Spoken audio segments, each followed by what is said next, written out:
उद्धव ठाकरेंच्या शिवसेनेबद्दल मला बोलण्याची काही गरज नाही, तुम्हाला सगळं माहिती आहे. जसं एका पिक्चर मध्ये लिहिलं होतं, तेरा मेरा बाप चोर है, तसं तर आम्हाला लिहून टाकलंय, तेरा तुम चोर हो, तुम गद्दार हो. पण आम्ही कशा करता गद्दारी केली हे पूर्ण महाराष्ट्राने पाहिलेलं आहे. आणि आता जे उमेदवार मिळत आहेत ते का उमेदवार त्यांच्या पठडीतले काय, आम्ही गद्दार आहे आणि हे जे सापडले काय गुद्दार आहे काय. म्हणजे त्यांच्याकडे विचाराचे मुद्दे कुठलेच राहिलेले नाही. माझ्या माहितीप्रमाणे ही निवडणूक गुलाबराव पाटलाच्या नगरपालिकेची निवडणूक नाही, ही गटर वॉटर मीटरची निवडणूक नाही, ही जिल्हा परिषदेची निवडणूक नाही, 25-15 घ्या आणि काम करा ही निवडणूक नाही. ही निवडणूक महापालिकेची नाही की स्वायत्त संस्था आहे, ही निवडणूक त्याची नाही.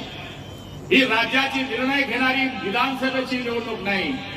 ही जगामध्ये आपल्या देशाचं अस्तित्व टिकवणारी निवडणूक आहे. माझ्या माहितीप्रमाणे 544 जागेवर उमेदवार, हे स्मिताताई वाघ उमेदवार नाही, तिकडे रक्षाताई उमेदवार नाही. माझ्या माहितीप्रमाणे 544 जागेवर नरेंद्र दामोदर मोदी हे उमेदवार आहेत. आणि माझ्या माहितीप्रमाणे तुम्हाला जे मत द्यायचं आहे ते मत ना रक्षाताईला द्यायचं आहे, ना मत ते स्मिताताईला द्यायचं आहे. तुम्हाला मत द्यायचंय ते मोदीला द्यायचं आहे, ज्याला बघितल्याबद्दल पाकिस्तानची सुद्धा चड्डी फाटते अशा माणसाला तुम्हाला मत द्यायचं आहे. ज्यांनी या देशाचं नाव लौकिक केलं, पुऱ्या जगाला त्यांनी दाखवून दिलं की भारत देश हा सगळ्या देशाच्या बरोबरीला येऊ शकतो. ज्यांनी या देशाला 5 क्रमांकावर आणलं, ज्यांचं स्वप्न आहे की या देशाला 5 वर्षानंतर 3 नंबरवर आणायचं आहे, आणि ज्यांचं स्वप्न आहे की 2047 साली या देशाला महासत्ता बनवायचं आहे, त्या मोदीजींना आपल्याला मत द्यायचं आहे. आणि माझ्या माहितीप्रमाणे कार्यकर्ता जर पेटला तर माझ्या माहितीप्रमाणे भगवा झेंडा फडकायला टाइम लागत नाही. आणि दादाने खंत व्यक्त केली, आपण असं धरून चाललो, आपण दिल खेळतोय आपण अजून 1-2 त्यांच्याकडे, दुर्या 2 आपल्याकडे. पण मला माहिती आहे सत्य काम करणाऱ्याच्या मागे सुद्धा परमेश्वराचा आशीर्वाद असतो, आणि जो सत्यतेने काम करतो त्याच्या मागे सुद्धा जनतेचा आशीर्वाद असतो. आम्ही जे 40 लोक 50 लोक गेलो ते कशा करता गेलो? शिव्या खाण्याकरता, मोबाईल बंद करण्याकरता, आमच्या मायबापाचा उद्धार करण्याकरता नाही. जी शिवसेना प्रमुखांची, प्रमोद महाजन आणि गोपीनाथ मुंडे साहेबांची युती होती, जी अटल बिहारी वाजपेयींच्या आणि लालकृष्ण अडवाणींच्या आशीर्वादाने युती चालली होती, त्या युतीमध्ये खोड निर्माण झाला, तिथं तडा निर्माण झाला. म्हणून ते बाळासाहेबांचं स्वप्न की त्या बाळासाहेबांनी सांगितलं होतं, जर काँग्रेस बरोबर युती करण्याची वेळ आली तर मी शिवसेना नावाचं दुकान बंद करून टाकेल. त्या बाळासाहेबांचं स्वप्न साकार करण्याकरता आम्ही या ठिकाणी आदरणीय मोदी साहेबांच्या आदेशानं महाराष्ट्रामध्ये युती केली. अशी अनिलदादा नशिबवान आहे. अपघात पहिल्याच वेळेस निवडून आले, 25 साल कोण भाजप केले, पण 3 वेळेस तुम्ही पडले. नंतर तुम्ही निवडून आले, भूमिपत्र म्हणून निवडून आले. योगायोग बघा, आमच्या मागे तुम्ही आले, मंत्री झाले. पहिला नशीबवान माणूस आहे.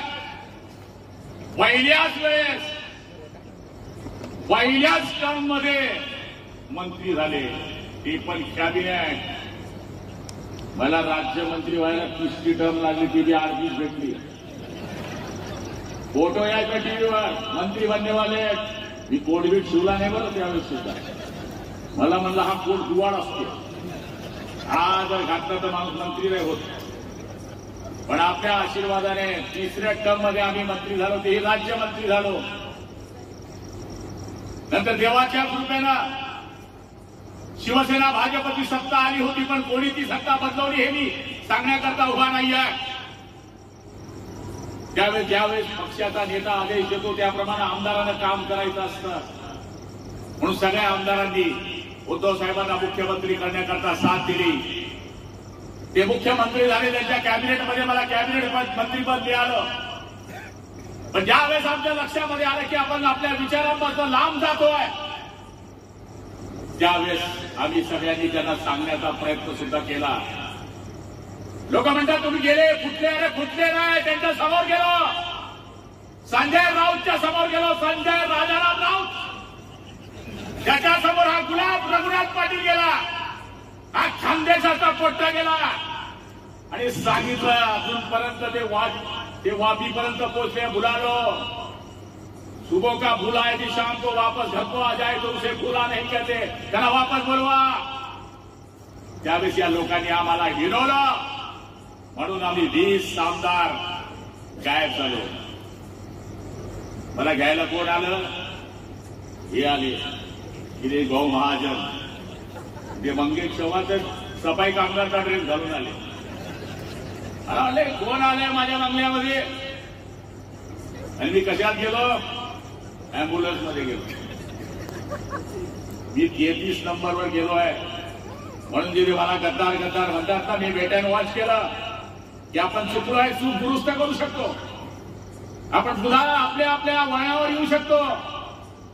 म्हणून मी काय पहिल्या रांगेत नाही गेलो, नंबर 33 वर गेलो. आमचे तर 14 आमदार पहिले चालले गेले होते, आबासाहेब 4 आमदार पुढे होते. मी विचार केला आपण इकडे थांबले तर बुलढाण्यापासून नागपूरपासून तर दादरपर्यंत कुणीच दिसेना, मी एकटाच. 4 खांदे चालले गेले, मग आग्यानं काय करू? मी नवी धरला मुरकर मागून टाकली, मग चिल्लर गिरीश भाऊ ने मंगेश दादा राम बोलो भाई राम बन गया काम. आणि हे सरकार आलं, 2.5 वर्ष या सरकारची प्रगती आणि गती ही आपल्या डोळ्याच्या समोर आहे.